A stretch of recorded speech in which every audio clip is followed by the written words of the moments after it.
¿Deja desinfectar esto? Me la echa la chauchera mejor. ¿Dónde está la chauchera? Ahí en el bolsito negro y adentro del... Igual le voy a poner... Hay una chauchera, una chaucherita de esa. ¿Y la billete también? El billete también.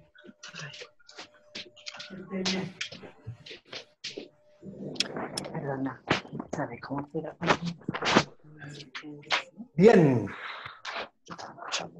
Muy buenas tardes para todos. Les quiero pedir por favor que pongan sus micrófonos en silencio. Que hay varios micrófonos abiertos, así que se escucha bastante ruido. Les quiero pedir por favor que pongan todos sus micrófonos en silencio.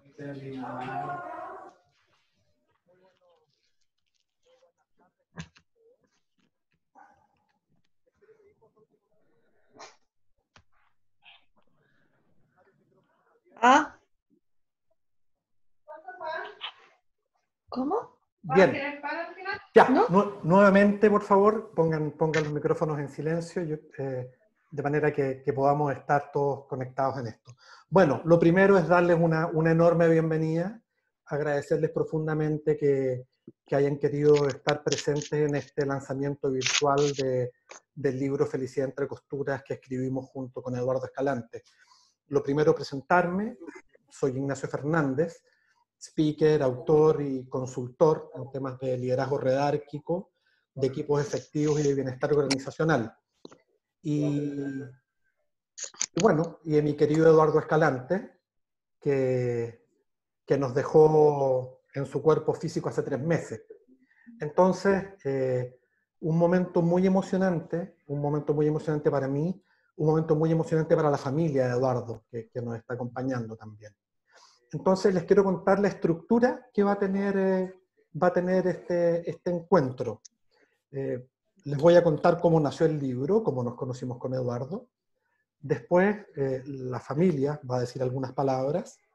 Luego les voy a hacer una síntesis, una breve síntesis de lo que es el libro, de manera que se entusiasmen, ¿ah? Y se motiven a leerlo. Y finalmente voy a abrir un espacio para que aquellos de ustedes que quieran honrar la memoria y el legado de Eduardo lo puedan hacer. Les vuelvo a pedir por favor que silencien sus micrófonos, por favor. Hay algunos que tienen sus micrófonos abiertos. Entonces, ¿Usted podría hacer el cierre de los micrófonos allá directamente?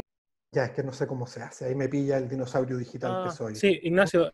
En Sí. la parte de los participantes, Okay. Abajo hay una función que dice que esta es la flechita, creo que sale silenciar más. a todos, perfecto, ya. Eso es. Gracias Antonio.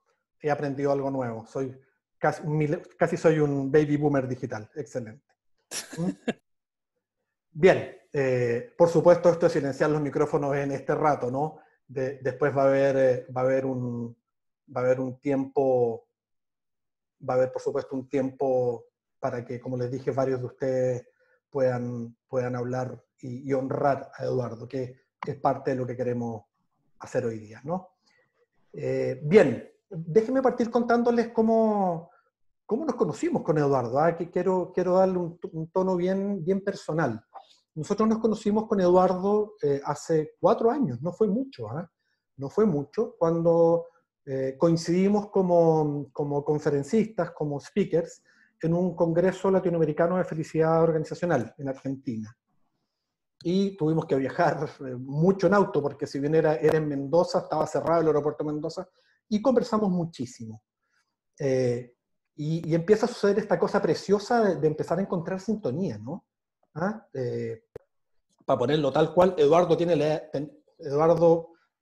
la edad de mi papá, o sea, perfectamente podría ser mi papá. Y tuvimos mucha sintonía valórica, emotiva, de mirada del mundo, y bueno, eso quedó ahí. Y ahí comenzamos a tener un permanente intercambio de miradas metodológicas, teóricas y ideológicas. Los dos ya llevábamos más de 10 años dedicados al tema de la felicidad y el bienestar. Entonces, empezamos a compartir miradas, bien significativamente, y un hito bien relevante es que en el año 2017, me parece, dimos juntos un curso, ¿no? de organizaciones saludables y felicidad organizacional. Algunos de los que están conectados estuvieron en ese curso. Y bueno, y eso empezó a estrecharnos. Y él allí me contó que estaba enfermo, ¿no? Que estaba enfermo. Y me encantó porque me dice, soy un guerrero, soy un luchador, yo tengo dos maneras de afrontar este tiempo. Una manera es escribiendo poesía, un poeta tremendo, tremendo. Y otra manera, me dijo, es pensando, compartiendo y irradiando. Y cuando estábamos en esas conversaciones, y sobre las conversaciones en el tema del bienestar y la felicidad, a los dos se nos aparecía que era un tema que estaba como en cierta medida banalizado, un poco una moda, ¿no? Y que si bien hay estudios que lo avalan, también voy a decirlo de esta manera, son estudios concentrados en Estados Unidos, en grupos pequeños, entonces nos empezó a faltar una mirada un poco más densa en el sentido de más anclada, más existencial.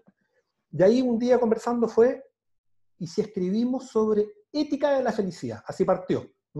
Eduardo, profesor, yo psicólogo, ninguno de los dos filósofos, estudioso, Eduardo de una brillantez sin límite, hasta que un día fue,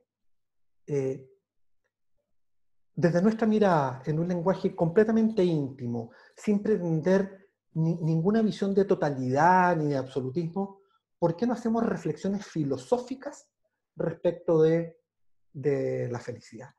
Y ahí, bueno, hay tantos filósofos que elegimos algunos, se los voy a contar un poco más adelante, y fue, escribamos esto. Y para mí es muy emocionante, pues nos demoramos como 1 año y medio en escribir el libro. Además, bueno, la familia de Eduardo me va a entender, de repente nos dividíamos las partes para escribir, así, tal cual. Entonces, él terminaba una parte, yo empezaba a meterle mi mano, y en la mitad empezaba cambiando, porque no paraba. Sí, era tan brillante, y era como, ya, cálmate. Entonces, fue muy interesante la interacción, fue muy, muy bonita, y en un código completamente personal, yo estoy muy contento de haberlo acompañado reflexivamente antes de su partida. Bueno, ni hablar cuando nos juntamos en vuestra casa, la de Nancy, la de Eduardo, ahí en Laguna Verde, las conversaciones, las comidas ricas que nos hacía Nancy. Gracias, Nancy, cómo olvidarlo. Así que, bueno, eso. Y pasó algo bien, bien interesante. El libro lo terminamos en diciembre del año pasado. Y lo enviamos a 3 editoriales, y las 3 editoriales rechazaron el libro. Lo rechazaron. Y el argumento fue, ¿cuál habrá sido? Bueno, no abran sus micrófonos. Era muy difícil. Era demasiado elaborado y era poco comercial. Entonces, ¿quién iba a comprar el libro? Y ahí tuvimos una conversación muy interesante, pues la conversación fue, ya, lo ponemos sexy, así, tal cual, lo ponemos sexy, dejamos de hablar de Bigstein, nos ponemos a hablar, no sé, pues una cosita más de SQP, o lo mantenemos así y lo publicamos nosotros. Y fue la decisión que tomamos. Y cuando Eduardo parte, el libro ya estaba siendo trabajado en formato de libro. Entonces decidimos que iba a ser digital. Así que yo sé que a todos nos gusta olfatear los libros y las hojas, pero este va a ser en digital, y decidimos que fuera gratuito. Bueno, eso lo decidí yo después. Eso lo decidí después. Como una manera de honrar la memoria de Eduardo. Entonces decir que para mí es un privilegio, y como ya dije, no está el cuerpo físico de Eduardo, pero yo así quiero invocar su espíritu. Creo que se indignaría conmigo por decir esto. Teníamos discusiones metafísicas. Me decían, no, la metafísica. Y yo le decía, sí, a la metafísica. Entonces quiero traerlo en su espíritu eterno. Así que así nos conocimos, así se generó este libro. Eso es lo que les vamos a compartir en este momento. Les reitero las gracias por estar acá. Y quiero darle la palabra a Nancy, a la esposa de Eduardo y a la compañera de toda su vida. Y te agradezco, Nancy, infinitamente que estés acá. Gracias. Hola a todos. Estoy muy emocionada, pero también muy agradecida de Ignacio porque hizo posible publicar la última obra académica de Eduardo y cerrar un ciclo, un ciclo, no sé, un ciclo intelectual. No sé, muy agradecida, muchas gracias por todo y mi corazón va con ustedes. Gracias. Querida Nancy, gracias, gracias, gracias. Me tiene al borde de las lágrimas, así que muchas gracias por estar, por acompañarnos. Y como tú dices, voy a anticipar algo que iba a decir después. Es el legado de Eduardo. Cuando escribimos el libro, Eduardo sabía que iba a partir. Y muchas de las conversaciones que tuvimos fueron plasmadas en este libro. Así que yo diría que es un legado como de su historia, vuestra historia y su historia intelectual. Así que muchísimas gracias por estar acá, Nancy. Ahora le quiero dar la palabra a Valesca, la nuera de Eduardo, para que también nos dirija algunas palabras. Valesca, te escuchamos. Ignacio, la verdad es que estas palabras le corresponderían a Eduardo Escalante hijo, pero la vida de repente tiene sus vueltas y las emociones, y hace 2 semanas exactamente sufrió un accidente cerebrovascular. Gracias a Dios está aquí al lado de nosotros, con nosotros, y pudiendo compartir este momento tan lindo que tú nos permites y nos regalas a través de este legado de nuestro tata, de Eduardo. Y la verdad es que nosotros solamente queríamos compartir con ustedes, a quienes no lo conocieron, un poquito más de él y de su vida. Él fue un hombre que nació en Antofagasta, que creció en Valparaíso, que amó mucho este puerto, pero las circunstancias políticas lo tuvieron que llevar por el mundo hasta Inglaterra, donde se desarrolló y nunca dejó de desarrollar su intelectualidad. Un profesor de la Universidad de Chile que navegó por las aguas de la estadística, de los cuentos, y en esta última etapa de su vida, como tú también decías, profundizó una parte sentimental que tenía escondida por ahí, lleno de poemas. Y un padre de 2 hijos, Eduardo, que está conmigo, y Mauricio, que vive en Panamá, 5 nietos, Cristóbal, Cristian, Marian, Daniela y Benjamín, admiradores aférrimos, su fan número 1 de su tata, y que esperamos que ellos entiendan la dimensión del legado que ha dejado Eduardo en el mundo, y que para ustedes también este regalo que nos asigna hacia ahora sea lo que él esperaba, sea un regalo, sea un aporte, y le permita trascender a través de las letras, porque es lo que él siempre buscó, a través de sus estudios, a través de sus lecturas, a través de sus palabras. Ahí estaba su mundo, ahí estaba su expresión, ahí estaba la forma de entregarse al mundo. Nuevamente, en nombre de la familia, solamente agradecer la oportunidad que tenemos todos de leer esto, que quizás es muy denso y muy intenso, pero que también nos desafía.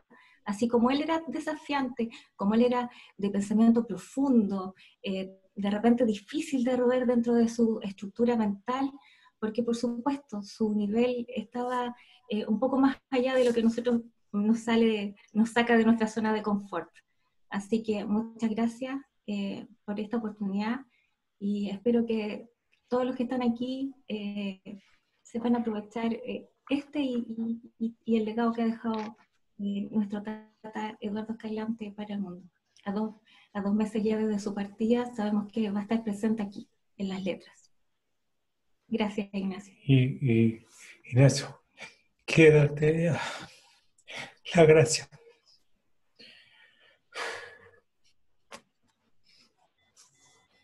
Gracias, Eduardo. Un abrazo, fuerza para tu recuperación, y también agradecerte que me hiciste parte de la partida de vuestro padre, esposo, y bueno, y lo que estamos trabajando juntos y seguiremos trabajando juntos.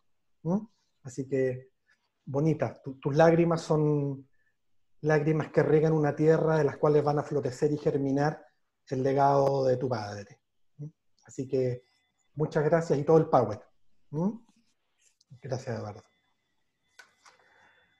Bueno,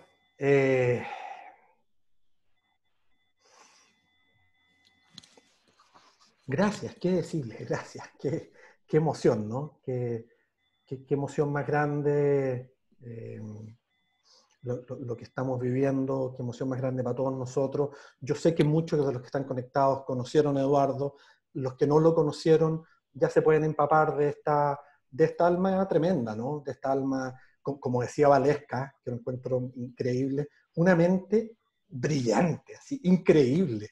¿Ah? Y más allá de eso, su generosidad. ¿Ah?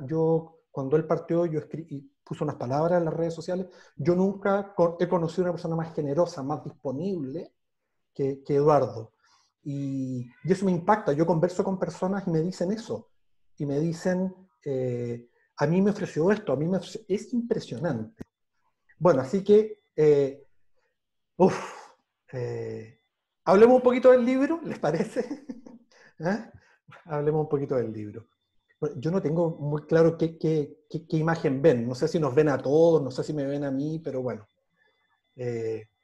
¿Nos ven a todos? Nos vemos a todos. Ya, es que eso es lo que quiero. No quiero que me vean solo a mí. ¿Mm? Bien. A ver. Ya les conté que me voy a poner como periodista para el libro, ¿eh? Porque cuando yo preparaba este lanzamiento hice una síntesis del libro. Como 20 hojas. Entonces no, estaríamos como hasta estaríamos muchas horas. Así que solo voy a tirar titulares. Y lo que queríamos con Eduardo es que las personas que leyeran este libro se preguntaran por su mirada a la felicidad. Y si esa mirada es una mirada que aplicada solo a ellos, a un colectivo, o si fuese una mirada de aplicación universal. Entonces, el objetivo de esto es pensar hondamente sobre la felicidad. Vuelvo a decir, más allá de los titulares, más allá de consuma para ser feliz, bastante más allá de eso, ¿no? Entonces, ¿qué hicimos? Nos anclamos en varios filósofos, básicamente en filósofos españoles, y quiero traer 2 o 3 ideas matrices de este libro. Una es sobre las ideas de Wittgenstein. Y Eduardo, que amaba el pensamiento de Wittgenstein, tiene 2 ideas centrales. Una, la de juegos del lenguaje, y la otra es de forma de vida, que intentaré explicarlo del modo que me salgan. Y él dice, mire, una forma de vida es la cultura, la subcultura de un grupo que deriva de las formas en que conversan, del lenguaje que tienen, de las representaciones mentales que articulan, de los hábitos colectivos. Es decir, desde el lenguaje y desde la estructura vincular, social, se genera una forma de vida particular en el lenguaje. Y por lo tanto, esa forma de vida particular emerge de los juegos del lenguaje, que son todas las interacciones lingüísticas posibles. Entonces, ¿por qué es tan relevante entender esto? Porque la felicidad en este sentido sería una forma lingüística dentro de una forma de vida particular. O sea, una subcultura puede decir, a nosotros nos parece que felicidad es esto, pero remite a esa forma de vida, ya es el lenguaje.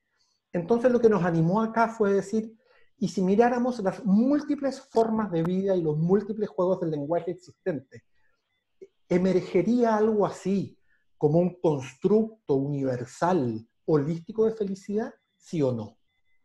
¿O basta con que yo diga yo me hago feliz ganando dinero, o yo me hago feliz, qué sé yo, mirando la naturaleza? Entonces, van a encontrar muchas veces en el libro esta idea de Wittgenstein.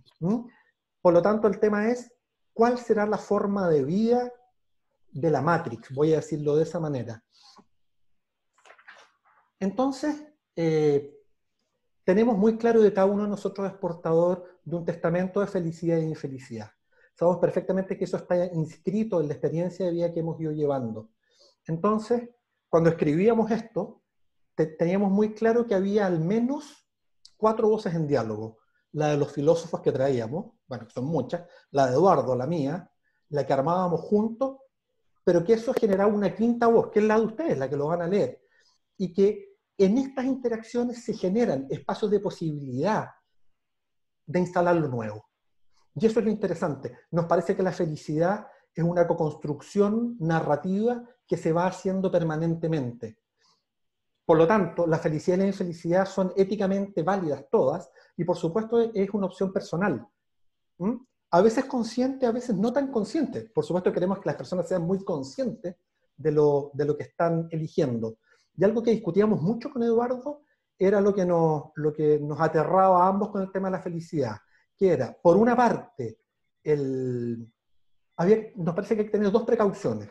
Una es el instrumentalismo manipulador, que de repente cuando hablamos de bienestar organizacional alguna gente lo dice, hay que ser feliz para ser productivo. Lo que es una instrumentalidad. Está estudiado que las personas felices son más productivas, pero no con el objetivo de ser productivas, con el objetivo de conseguir una plenitud existencial y un florecimiento humano. Y una de las consecuencias, por supuesto, es el desempeño, el logro de resultados. Y lo otro que aterraba a Eduardo era como el abordaje sentimentalista de la felicidad. Es decir, como esta caricatura de lo positivo, de lo aparente, de lo mítico, así como cuando tengas problemas piensa positivo, o basta que tú sueñes con algo y va a llegar, o esto es, si quieres puedes, y hay tanta evidencia que hay mucha gente que quiere y no puede simplemente. Entonces, traíamos siempre como las miradas que nos parecían más reduccionistas, que por otra parte explican las críticas masivas al tema de la felicidad, ¿no? A esto de la industria, la felicidad, como dice Jorge Yamamoto, un investigador peruano, la gran estafa de la felicidad, creer que la felicidad se nutre y se funda en lo extrínseco, en el consumo, o en una exigencia vital. Algunas personas lo interpretan así como, debe ser feliz.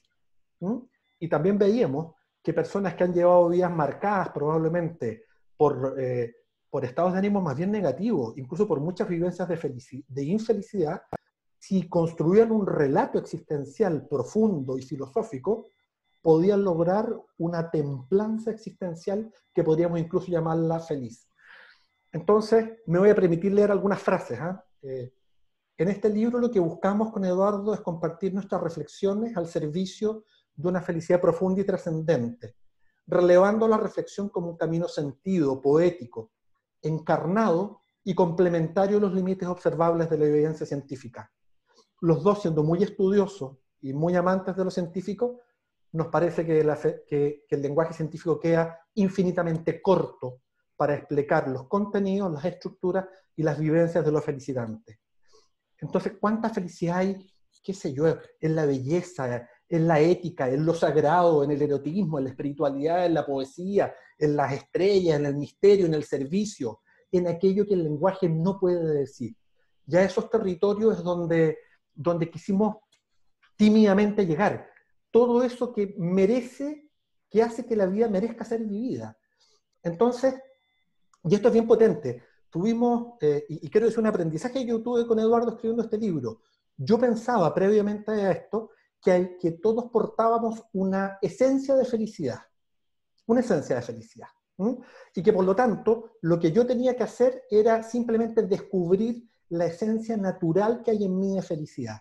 Y después de mucho leer y de mucho estudiar, nos dimos cuenta de que estamos lejos de la mirada esencialista, que lo que tenemos los seres humanos es una estructura felicitante. Es decir, tenemos una vasija, tenemos un continente que viene dado por nuestra naturaleza, pero que los contenidos de esa vasija y esa estructura felicitante, los bienes preciados, aquello que en la biografía personal y en el relato colectivo nos va a hacer feliz, es trabajoso. Tenemos que ir a buscar esos bienes preciados. Tenemos que ir a buscar ese contenido felicitante. Entonces, es muy relevante hacer esta distinción esencia-estructura. No existe natamente una esencia de felicidad. Existe una estructura en que tenemos que seguir un camino trabajoso y consciente para elegir cuáles van a ser esos contenidos y esos bienes que nos generan posibilidad y que nos generan felicidad. Cómo apropiarnos de esa posibilidad felicitante. Entonces, es muy bonito porque la felicidad es una palabra en construcción y en co-construcción. Entonces nos revelamos mucho a la receta para la felicidad, el algoritmo de la felicidad, la ecuación de la felicidad, el gen feliz. cómo, en la opinión que compartimos con Eduardo, banalizan algunos libros. Entonces, no hay un contenido previamente establecido. Eso depende de la búsqueda personal, de la coconstrucción colectiva, desde los juegos del lenguaje y en formas de vida. Entonces, lo que pretendemos es aportar con reflexiones más refinadas en el tema de la felicidad. Y quisimos, y me encanta que además sea el legado de Eduardo, quisimos escribir un libro que se pudiese leer, no quisimos, es un poco pretencioso. Yo cuando leo el libro creo que se va a poder leer en 100 años más y va a seguir plenamente vigente, porque está puesto en la estructura, está puesto en la estructura y en la lógica, en los patrones felicitantes, más que en los contenidos específicos del siglo XXI en los distintos países que cada uno esté viviendo. Entonces, nos preguntábamos, ¿cómo aborda cada uno los conceptos como lo bueno, lo justo, lo correcto, lo ético?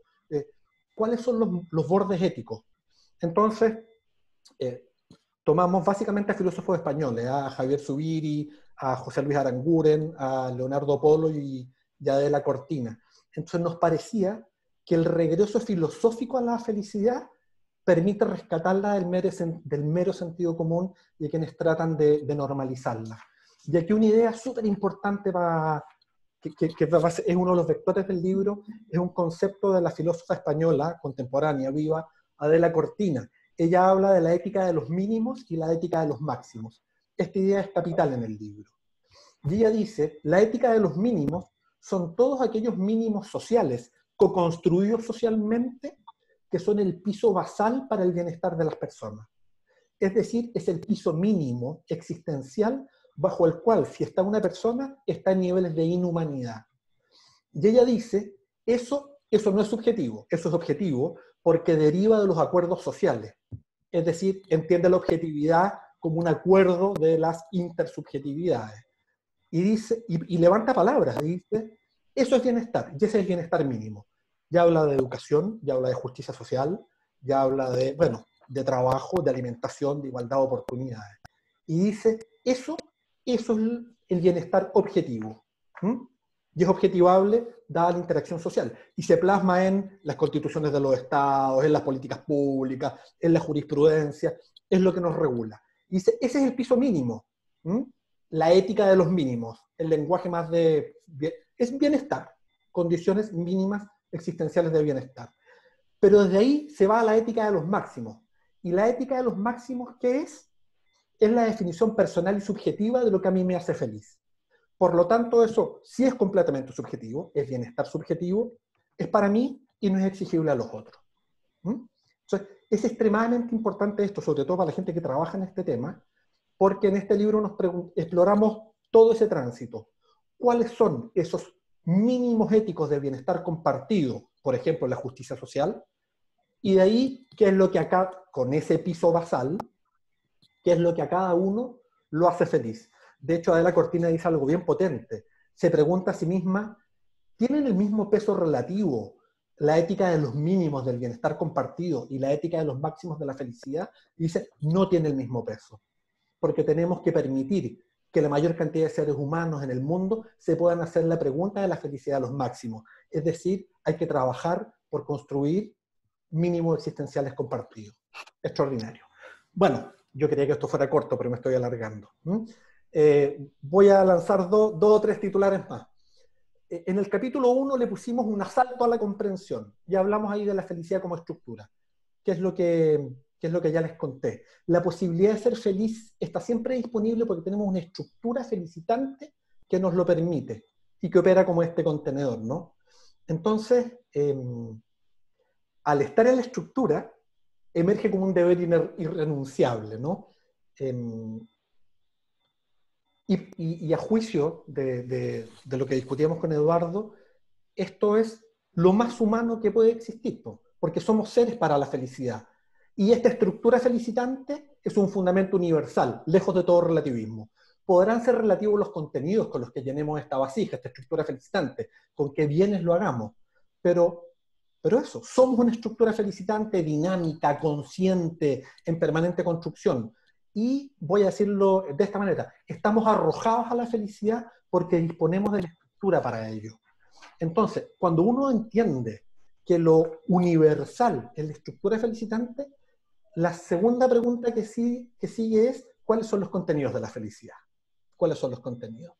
Y en ese sentido, la felicidad será la posibilidad apropiada a partir de estar disponible para esa apropiación de los contenidos y de los bienes preciados. Y ese es el contenido de la felicidad. La posibilidad apropiada a partir de estar disponible de apropiarnos de los bienes preciados. Que por supuesto tiene que ver con una ética personal, ¿no?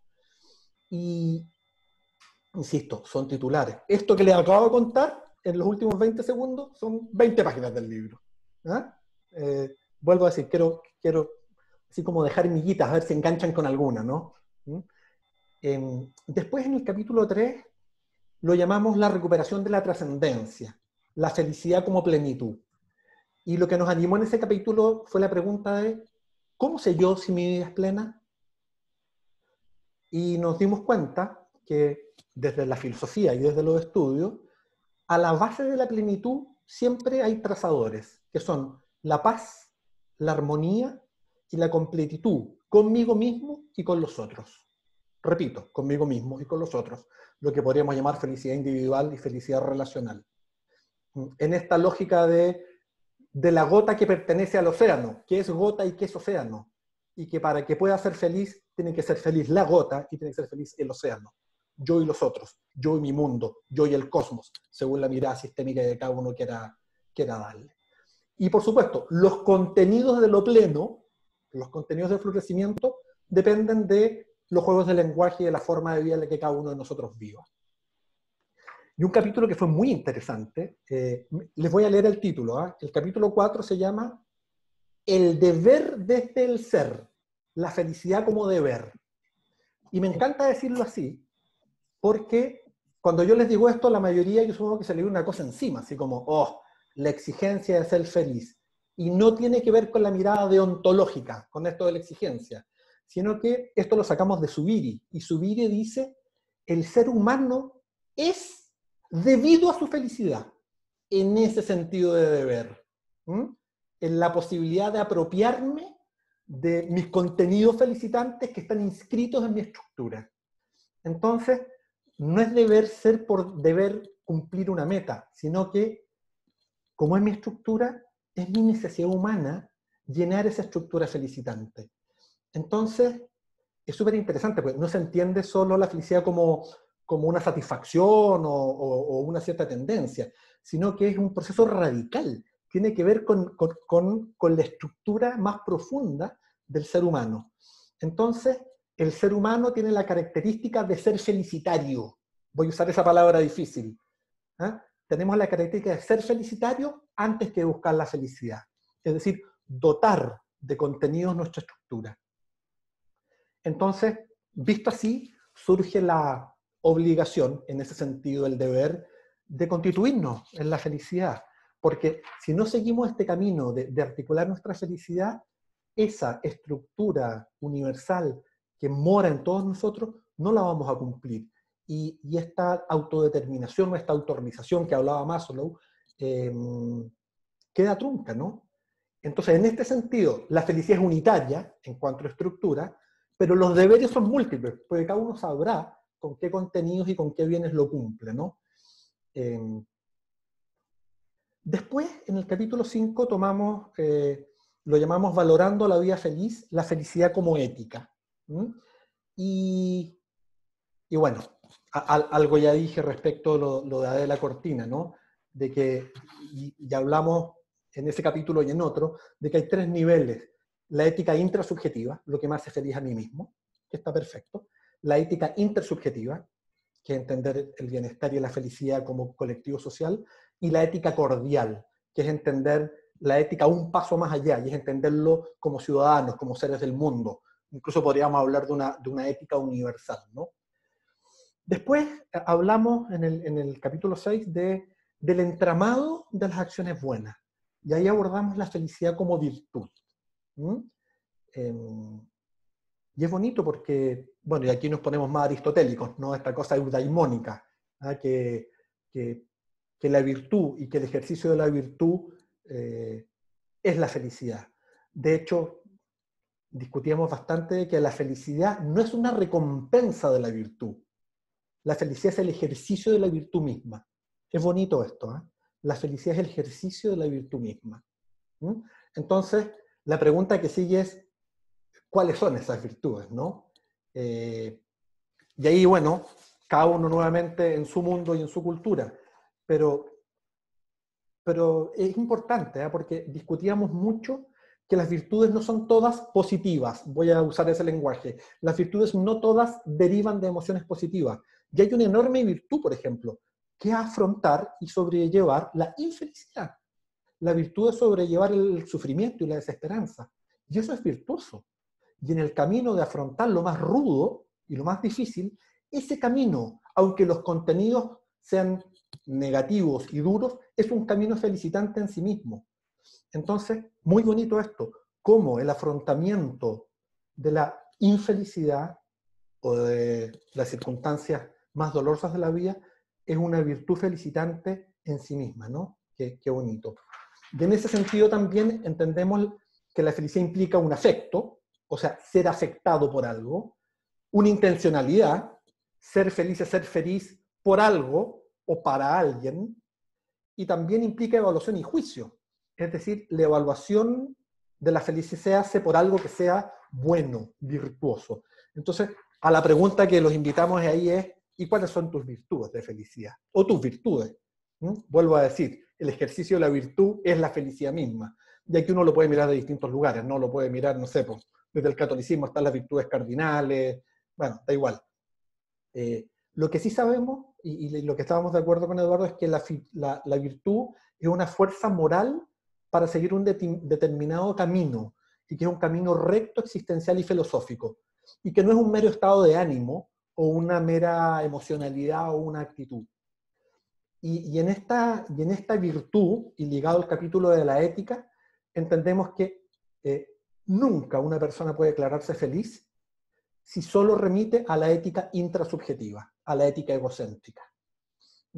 Y que para que una persona se declare feliz, tiene que haber tres niveles: la felicidad individual, la felicidad relacional, el colectivo, los otros, y lo que llamamos una felicidad trascendente, más que en el contacto con lo divino, en la lógica más cósmica, no en la mirada ecológica, de una lógica de redes, de lo sintiente, de lo humano, y que por supuesto tiene una esquina divina en la mirada de cada uno. En el capítulo 8 tomamos la felicidad como justicia, y me gusta mucho, yo diría que es un capítulo bastante político. De hecho hablamos del estallido social en Chile, de cómo del 18 de octubre en adelante los mínimos de justicia en Chile cambiaron de una. Se nos aparecen, había unos estándares previos de justicia social, por ejemplo, social, y de justicia, insisto, de educación, de trabajo, de redistribución del poder, de la riqueza, que nos parecían obvios y quedan cuestionados en un minuto. Entonces es muy interesante porque ese movimiento impele a mover la ética de los mínimos hacia arriba. Y es bien interesante ver cómo eso se va a resolver. Vuelvo a decir, la ética de los mínimos, la justicia social mínima, es exigible, pues es exigible porque deriva de la objetivación societaria. La ética de los máximos no es exigible, pues es completamente personal y subjetiva. Y, bueno, y ya lo dije, para Adela Cortina, la ética se dirige a unir estos dos valores, justicia y felicidad, entendido como mínimo y como máximo. Bueno, un par de minutos más, un capítulo que me gusta mucho, debe ser porque soy psicólogo, se llama Evolucionamos, la felicidad como estados de madurez. Y ahí describimos que la felicidad transita por tres estados de madurez. El primer nivel es el nivel en que la vida es feliz para mí, donde los juegos del lenguaje son para mí, y el otro no existe, está oculto. O sea, lo importante solo es la persona, el núcleo en sí mismo. Y aquí es bien relevante. A ver, un momento que alguien abrió su micrófono. Ahí. Cuando uno está en mi felicidad, se exacerba la libertad individual y se absolutiza la autonomía. Existe mi mundo, no existe el mundo del otro. No aparece la frontera intersubjetiva. Entonces hay un completo cierre a la otredad, como el otro, y a lo otro. La ciudadanía, la globalidad, lo que ustedes quieran. Entonces hay una clausura hacia adentro. Entonces, se está muy disponible solo al sí mismo. Entonces, la felicidad como virtud, la felicidad como ética intersubjetiva, la felicidad como justicia social, no existe, simplemente no existe. Existe existe el presentismo, la dictadura del hoy. Que yo hoy me vaya bien y yo lo pase bien. El resto da igual. Por lo tanto, en esta mirada, en este primer nivel, los límites de la felicidad son estrechos, egocéntricos y son no compartibles, ¿no? Claro, lo dramático es cuando esa noción de felicidad se quiere usar como una noción colectiva o organizacional, por ejemplo. Ahí hay una perversión en el uso del concepto de felicidad. El segundo nivel es lo que el primer nivel podríamos llamarlo el nivel completamente intrasubjetivo. El segundo nivel de madurez es lo que llamamos la felicidad intersubjetiva, ¿no? Entonces, la vida plena, buena, justa, está abierta desde mi intrasubjetividad a la intersubjetividad. Y aparecen las posibilidades relacionales. Y emerge y se entiende la felicidad como vínculo. Entonces aparece el otro, aparecen las relaciones, aparece la comunidad. Ya no es solo propiedad privada, también es valor compartido. Ya no es concentración del poder, es distribución del poder y de la riqueza. No es cuido mi nacionalismo en mi país, es me preocupo de la solidaridad internacional. Emerge el otro y lo otro. Por lo tanto, se habilita el intercambio a los intercambios intersubjetivos. Entonces, esto es muy bonito porque nos abrimos al espacio de la coconstrucción y entendemos la felicidad y el bienestar como un constructo colectivo de bien común, no como lo toman los partidos políticos, sino que de profundo bien común, encarnado, una felicidad, y cuando decimos una felicidad encarnada, una felicidad que se constate en los actos, no en las intenciones. Todos sabemos que un acto vale mucho más que 50.000 palabras. Ahí se revela, ¿no? Entonces emerge la red de relaciones como un lugar predilecto para la felicidad y para la articulación de formas sociales felicitantes. O dicho de otra manera, cuando yo miro al otro, le confiero existencia.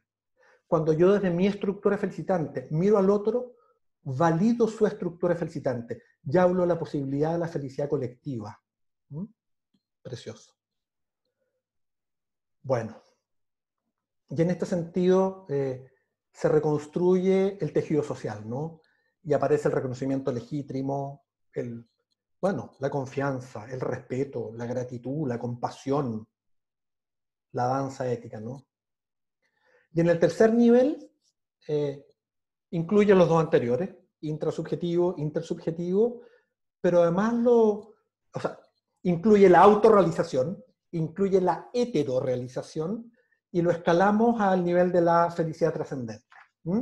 Y aquí yo diría que fue muy interesante, tuvimos muchas discusiones con Eduardo en esto.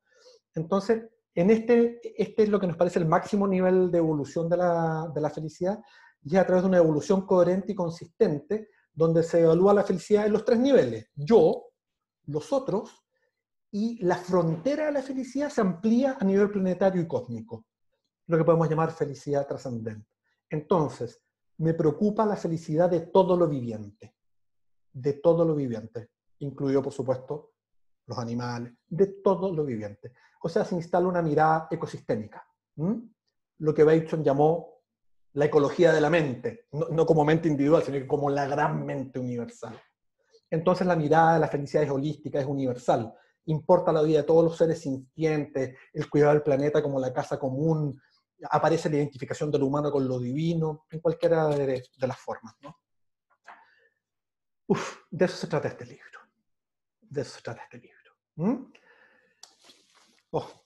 Yo pensé que hablar 10 minutos, hablé un poco más. Les agradezco la paciencia. Entonces, desde Eduardo, que está aquí conmigo, regalarles esto. Al terminar, les voy a dar dónde está el libro para que lo descarguen, lo compartan. Ojalá fuera una semilla que llegara a muchas partes, una semilla de la más alta calidad humana que tiene todo el legado de mi querido Eduardo y de sus seres queridos que están acá. Bien, quiero invitarlos a que... Perdón, qué tremendo legado, ¿no? Si puede, es extraordinario, majestuoso. Bien, quiero abrir darle la posibilidad de que si alguien quiere decir algo, este es el momento de honrar a Eduardo. Entonces, si alguien quiere decir algo, abre su micrófono y lo dice. Yo quiero decir algo. Vamos. Luis García habla. Me surgen dos reflexiones breves. Una, recordando la película Coco, donde nos dice que nadie muere definitivamente mientras haya alguien en la tierra que lo recuerde. Yo creo que Eduardo va a vivir por mucho tiempo más, porque es un hombre que dejó huella. En la vida uno conoce personas, a lo mejor durante muchos años, y uno las recuerda con distintas emociones, con afecto, con rabia, con alegría, con amor. Pero hay algunas personas en las que a lo mejor uno comparte poco, pero dejan una huella profunda. Yo a Eduardo lo conocí a principios de los años 70, cuando yo era estudiante universitario. Nos vimos regularmente 2 o 3 años, y después lo reencontré hace 3 o 4 años atrás a través de las redes. De modo que sumando el tiempo que compartí con él es relativamente poco. Pero me dejó una huella profunda, me dejó enseñanzas que hasta el día de hoy me han servido sobre la forma de adquirir el conocimiento. Cuando nos habló en los años 70 de la organización en red, digamos, cuando casi nadie hablaba de ese tipo de cosas, digamos, ¿no? Y de esta otra etapa me dejó un acercamiento a la poesía, ¿ya? Yo que jamás había escrito un verso, junto con él, impulsado por él, escribí algunas cosas que prácticamente las conoció él mismo y me fue corrigiendo y qué sé yo, y espero volver a retomarlo. Esos dos recuerdos, y uno anecdótico. Por los años 80 yo había dejado de ver a Eduardo, me tocó ir por trabajo a Valparaíso, y me recordaba más o menos dónde quedaba su casa y decidí ir a saludarlo. Y llegué, su señora me recibió. En el lanzamiento del libro no se acordaba de mí, pero en esa época sí se había acordado de mí. Eduardo no había llegado aún de la universidad, así que me hizo pasar para esperarlo. Y al lado de la ventana de su casa, de repente veo una calva brillante caminando con un libro en la mano. Él, como siempre, en la calle, leyendo un libro. Eso es, creo que lo retrata muy bien lo que era Eduardo, y bueno, no quiero insistir en la generosidad de él, de la cual soy testigo privilegiado en todo el tiempo que lo conocí. Un abrazo a la familia. Solo lamento no haber tenido oportunidad de haber compartido más con él. Muchas gracias. Gracias, Luis. Ignacio. Sí, ya doy la palabra. Quiero decir 2 cosas. El libro, cada capítulo tiene un poema escrito por Eduardo, que fue una de las cosas que no le gustó a uno de los editores. ¿Cómo escribíamos un libro serio con poemas? En buen chileno, chao. Y lo otro, el libro, a ver, voy a hacer lo siguiente. El libro tiene esa portada. Esa es la portada del libro. ¿Ok? ¿Alguien que no sea de la familia me puede decir por qué esa es la portada del libro? Parezco profesor universitario. ¿Por qué esa portada del libro? Voy a volver a ponerla. Por las suculentas. Bien. Margarita Silva. La suculenta. ¿Puedes explicar, Dale, por favor? Pedro, cuenta la historia. Cuenta, Pedro. No podría reproducir a la historia, salvo decir que Eduardo lo conocí un día y me marcó. Un día. Eso es todo lo que puedo decir. Wow. Un día. Bastó. Gracias, Eduardo. Gracias, querido Pedro. Margarita Silva. Ignacio. Margarita. Perdón. Margarita, sí. Bueno, ya, gracias. Es tan significativa esa imagen porque representa la forma en que él amó a su esposa. En una imagen tan bella, de pequeñas flores como es ella, porque ella es pequeña, de estatura, pero es una inmensa mujer, es una tremenda mujer. Entonces está reflejada ella, que vivieron toda la vida juntos, y yo lo encuentro maravilloso. Es como él escribía, especialmente en sus poemas, con palabras precisas, pero con una tremenda humildad, dada la brillantez que él tenía, pero con una tremenda humildad, ponía su corazón sobre el escritorio y escuchaba su corazón. Y desde escribir. Eso puedo decir. Gracias. Gracias, Margarita. Decir... Ignacio, Sí. ¿puedo? Dale, dale. Buenas tardes. Desde Mendoza, Argentina. Hola, Graciela. Bienvenida. Saludos a Eduardo, a Valesca, Nancy, a todos. Tuve la suerte de que Eduardo, además de amigo de la familia, y Anita Repeto, que también está en el link, tuve la suerte de que Eduardo no solo fue amigo, sino que formó parte de lo académico que soy. Estoy sumamente agradecida. Gracias, gracias, gracias. Y cuando a ti te escuchaba, Ignacio, lo escuchaba él en muchas cosas. Cuando decía, dije, este es Eduardo, evidentemente, que ha dejado plasmado. Muchas gracias de corazón. Un abrazo desde Mendoza, Argentina. Siempre en mi corazón, Nancy, Eduardo, Valesca, Benja, que lo conocí. Muchas anécdotas. Él trabajó con mi madre, Judith Alderete, nos enseñó muchísimo. Gracias, gracias y abrazos de luz. Muchas gracias, Graciela. ¿Quién más? ¿Alguien más quiere decir algo?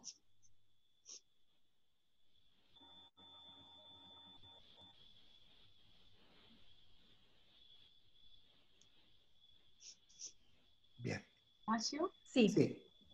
Yo, Luz Marina Ramírez. Luz Marina. Muchas gracias. Yo lo conocí este fin de semana a través de la búsqueda del tema de la felicidad organizacional. Entonces, en Google lo conocí y estuve leyendo casi todo el fin de semana sobre artículos que tiene sobre la felicidad organizacional. Y quiero felicitarlo, agradecerle por la claridad de las ideas que nos presenta y decirle que lo tomaré como referente para diferentes programas en gestión del talento humano en nuestros temas de felicidad organizacional, que aunque no forman parte del currículo como tal, sí forman parte de las estrategias que las organizaciones utilizan. Estoy muy agradecida, fue enriquecedor para mi vida y para mi vida profesional el haberle leído durante este fin de semana. Muchísimas gracias, por eso estoy aquí. Gracias, Luz Marina. Yo me quedé enganchado con lo de la suculenta, porque me encontré maravilloso cuando contaste, creo que fue Margarita, que las suculentas representan el amor de Eduardo a Nancy. Ahí van a ver la dedicatoria que le hace en el libro, Eduardo a Nancy. Pero además quiero decir que yo, que tuve la suerte de ir algunas veces a la casa compartida en Laguna Verde, Nancy cultivaba suculentas. Era suculento, era notable, por donde uno anduviera. Y me acuerdo, Nancy, el amor con el que tú y Eduardo me mostraban las suculentas. Entonces, tiene una cosa de temporalidad. Entonces, la suculenta es la portada, es para honrarlos a ustedes, a su vínculo, a esa imagen como una señal de felicidad cósmica. Voy a usar esa palabra. Por eso elegimos la suculenta. Las elegimos juntos, pero eso es. ¿Alguien más quiere decir algo en memoria para el legado de Eduardo. Yo quisiera agregar algo más. Sí. Por favor. Marcela. Siendo Eduardo un ser humano, como todos nosotros, pero a través de su vida, desde su pequeñez como ser humano, se entregó por completo a todos, en su pasado como profesor de la Universidad de Chile. Cuando estuvo en Inglaterra, también él se dedicó a crecer en otros ámbitos, pero siempre entregó todo desde su pequeñez de ser humano, para todos. Se jugó por los jóvenes de la universidad, se entregó por su país, lo que le costó un alto precio. Y cuando volvió, se insertó nuevamente en la universidad y siguió trabajando con los jóvenes para tener una postura en la vida, que es la que ha dejado plasmado ese libro. Sin que yo lo lea, yo lo comprendí completamente. Entonces, esa es la grandeza de su ser, de haber sido, tal vez él, yo pienso que lo tenía que haber sabido, que desde su humildad entregó todo lo que había en su corazón a través de las distintas disciplinas que él abordó. Así que para mí es un regalo de Dios para nuestra vida. Gracias, Margarita. Hola, a mí me gustaría decir algo. Soy el nieto de Eduardo, me llamo Cristóbal Calante. Quiero agradecer todas estas palabras tan bellas. Me da mucha alegría ver a mi abuela con la Dani, a mi papá con la Vale, a la Claudia. Yo vivo en Oregon, en Estados Unidos, entonces hay mucho espacio entre nosotros, pero son cosas así que nos dan alegría, y estoy acá con mi madre. Es muy bello. Agradezco todo lo que han dicho, algo a Ignacio por explicar el libro, que mi español para hablarlo está bien, pero para entender cosas así me cuesta un poco, pero igual encontré que era un tema muy interesante y muy bello, y que es algo que todos podemos aprender. Cuando vi la cubre del libro, como dijo, lo primero que me acordé fue del jardín de mi abuela, que lo tiene tan bello. Entonces encuentro que todo el aspecto del libro es totalmente maravilloso. Entonces se lo agradezco muchísimo. Gracias. Gracias, Cristóbal. Qué bonito. ¿Quién más? Ignacio. Sí. ¿Se escucha? Sí, Marcela. Bueno, igual que Pedro, también tuve la oportunidad de conocerlo un solo día, en una clase que tuve la fortuna de recibir su conocimiento. Me emociona mucho este espacio para poder recordarlo y sobre todo escucharlo de nuevo. De alguna manera, Ignacio nos permitió escucharlo a él nuevamente, y yo creo que una de las particularidades era que era muy resplandeciente sin parafernalia. Creo que esa es la impresión que tengo yo, una persona que parece muy corriente, pero que era terriblemente magnético, sin adornos. Y yo creo que el recuerdo potente tiene que ver con poder expresar complejidades de una forma tan simple para hacerlas llegar a los otros. Y recuerdo notoriamente su sed de tener tiempo para poder enseñar y compartir lo que sabía. Su anhelo y su sed parecía eso, ¿cómo logro que esto se difunda, se distribuya y todos logren saber, conocer, indagar, compartir, que tiene que ver con lo que decías tú inicialmente, el grado de generosidad inmenso, difícil de ver, difícil de encontrar. Y llevaba una energía tan potente que era muy difícil irse y olvidarse de él. Es imposible, imposible. Le mando un cariño inmenso a su familia, porque a través de ellos es que podemos conectarnos nuevamente con él. Así que muy valioso este espacio y les agradezco por haber podido hacer el libro y dejar este legado tan bonito. Un abrazo a su familia. Gracias, Marcela. ¿Alguien más? Ignacio. Ah, perdón. No, pero dale, Bárbara. Bárbara, dale. Hola, Ignacio. Hola, Bárbara. Bueno, yo quería contar que no conocía a Eduardo, pero que me conmueve mucho las palabras de todos. Me imagino que era un hombre extraordinario.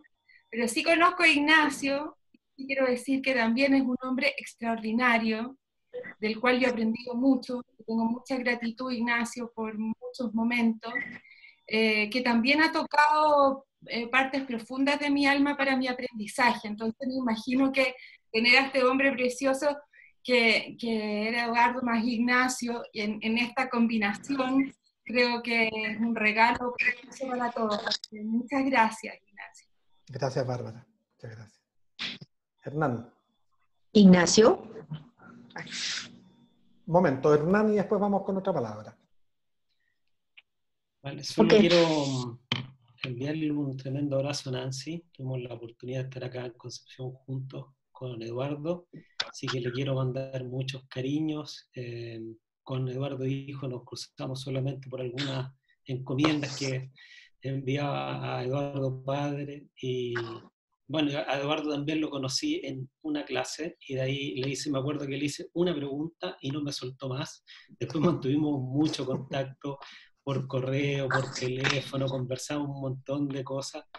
Me instó y esto me lo dijo, que me creyera el cuento de lo que yo era, y eso siempre lo tengo aquí en mi mente, en mi corazón atesorado, porque me ha impulsado a hacer una gran cantidad de cosas. A pesar de que sus mails los tenía que leer unas 4 o 5 veces, porque era una profundidad tremenda, como ustedes dijeron, para poder lograr comprender todo lo que quería transmitir Eduardo. Pero infinitamente agradecido de él, y ha sido un momento de tremenda emoción.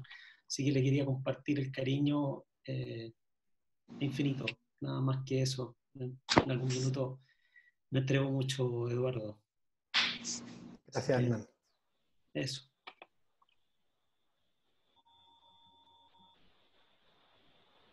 ¿Alguien más? Hola. Hola. Hola. Hola, Ignacio.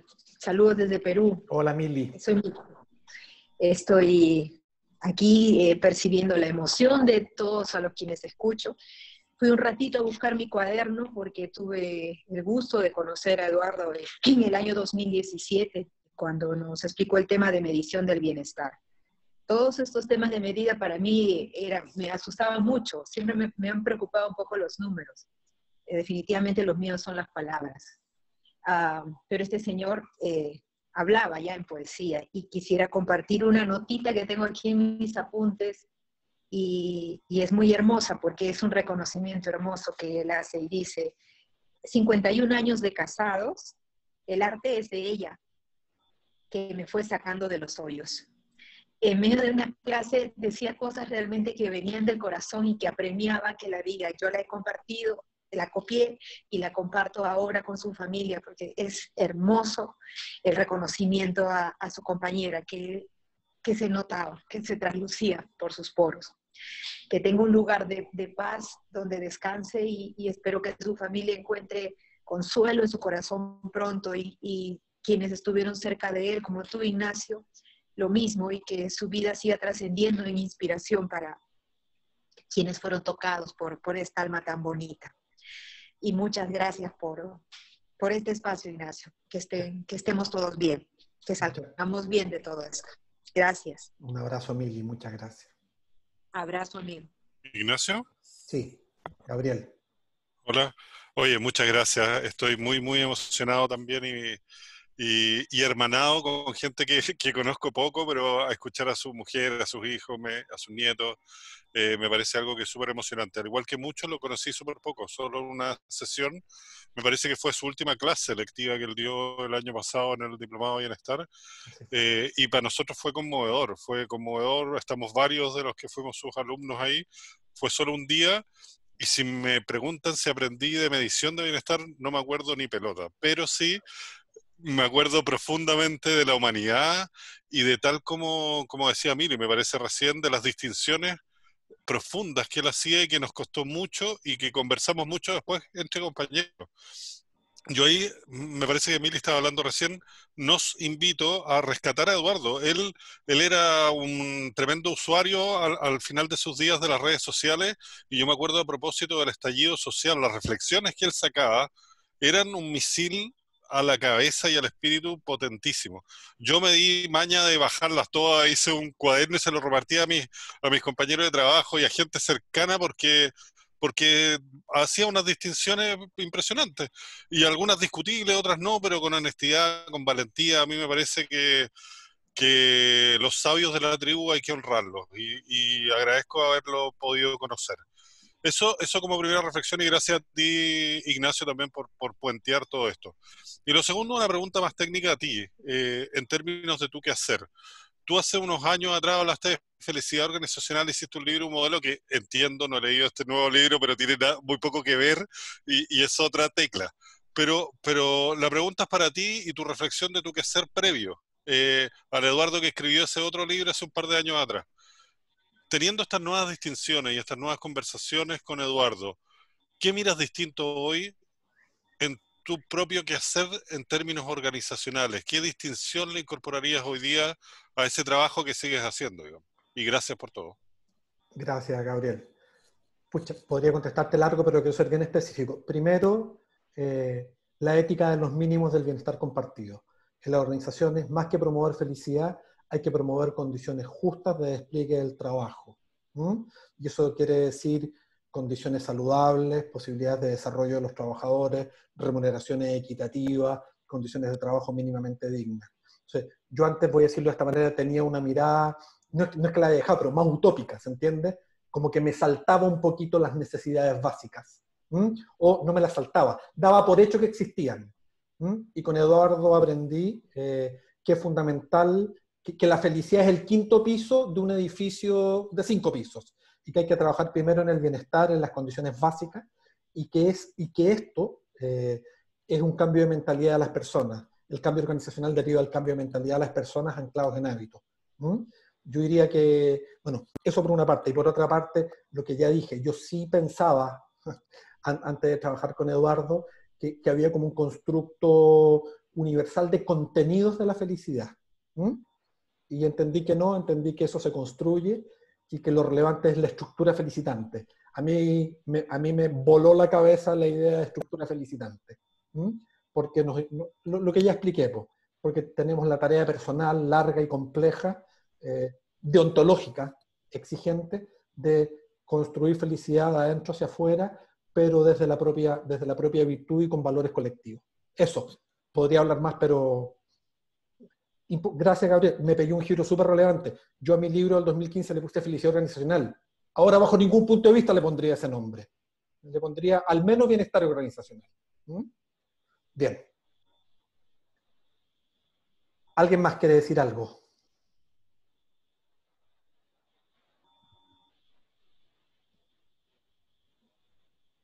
Bien.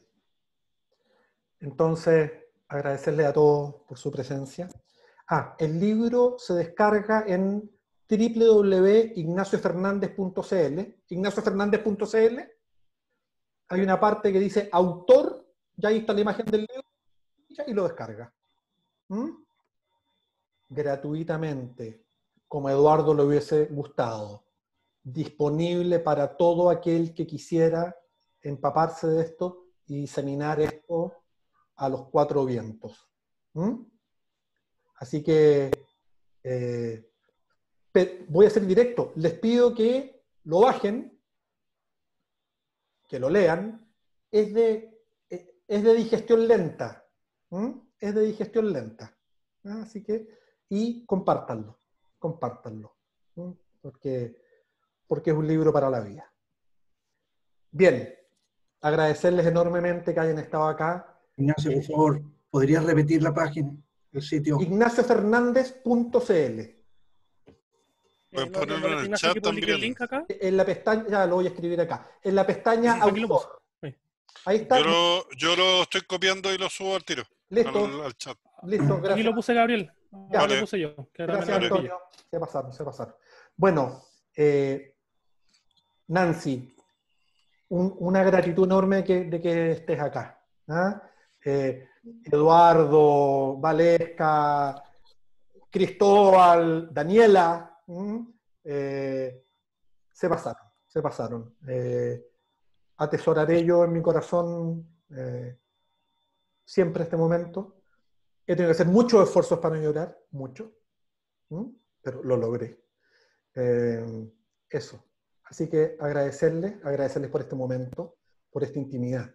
¿Cómo podemos lograr esta intimidad, esta profundidad, tras la presencia inenarrable de una persona como Eduardo? Bien. Gracias.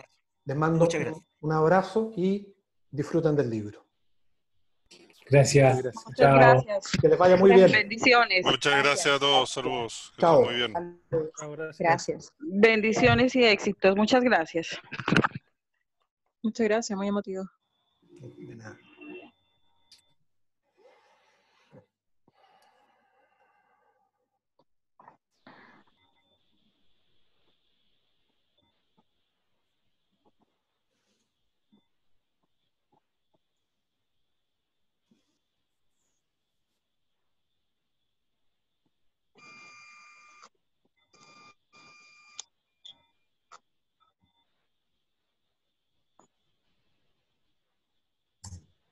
Muchas gracias, Ignacio. Un abrazo. Muchas gracias. François. Merci, Ignacio. Oh, François, un abrazo, querido. Sí, muchas gracias. Muy emocionante. Un abrazo. Saludos a la Paola. En tu nombre.